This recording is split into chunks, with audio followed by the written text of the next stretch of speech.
Most people just assume Obsidian is open source. Everything about it feels open source. It has a passionate community. The nodes are stored in plain, unlockable text files, and a plugin ecosystem so big it's basically an app store of its own. But check the actual license, and the answer is no. Obsidian is proprietary and closed source, which means the code was never been public. Ironically, a lot of its plugins are open source, which are built by the community, just not the app itself. So how did everyone get so confused? To answer that, we've gotta rewind to where this thing even came from.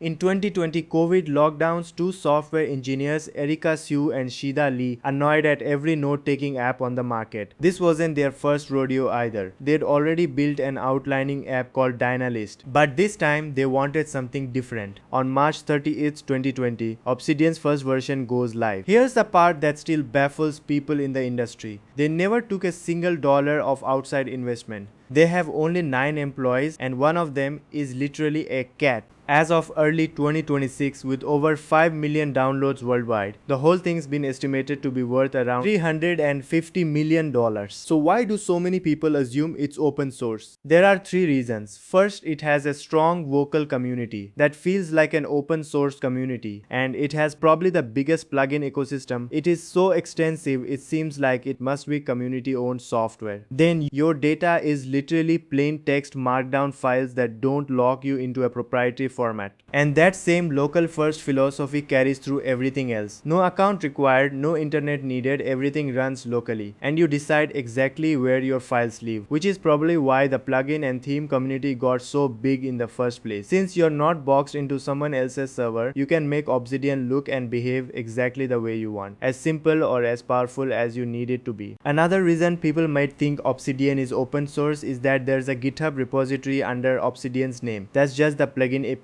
and a few sample plugins, not the actual Obsidian app. None of that makes the core app open source. It just makes it feel that way, which it turns out might be an even smarter business move than actually being open source. Now here's the real test of whether open source actually matters to people, because there is a genuinely open source alternative to Obsidian. It's called Logseq. It's free and open source, shares the same local first and plain text philosophy as Obsidian. And yet Obsidian still beats it in plugin count and in mainstream popularity. If being open source were really the deciding factor, Logseq should be winning this fight, but it isn't. So what's actually going on here? Turns out, most users were never really asking, is the source code public? They were asking something much more practical. Do I own my data? Can I leave anytime? Is there a healthy ecosystem around it? Obsidian answers yes to every single one of those without ever open sourcing a line of its own code. It borrowed every feeling that makes open source software trustworthy and built a $1 million company on top of it. Which leaves one last question. How does a company like that even make money without selling your data or plastering the app with ads? Turns out, it's free for personal use, no strings attached. The revenue comes from a handful of optional add-ons instead. A sync subscription if you want your vault synced across devices. There is also a publish subscription if you want to turn your notes into a website. And an honor system commercial license for businesses that use it at work. No data harvesting, no ads, just people willingly paying for the extras they actually want. Turns out you don't need to be open source to be trusted.